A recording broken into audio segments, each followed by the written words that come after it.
Au Moyen Âge, les femmes, en particulier celles de la noblesse, étaient placées sous une forme de surveillance constante.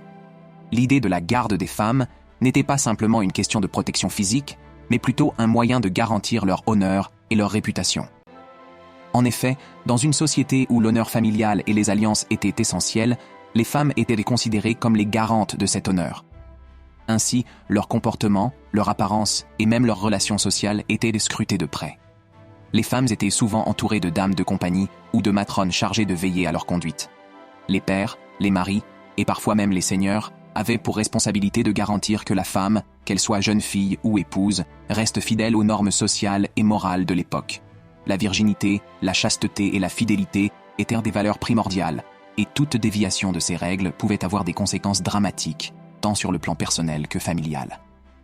Dans les cours royales, les femmes étaient constamment surveillées pour protéger non seulement leur image, mais aussi les alliances politiques et les héritages.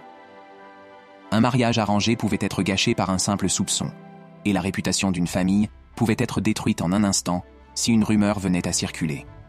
Cette surveillance était parfois renforcée par des femmes elles-mêmes, comme des femmes de chambre ou des proches de confiance, qui s'assuraient que tout se passait selon les attentes sociales.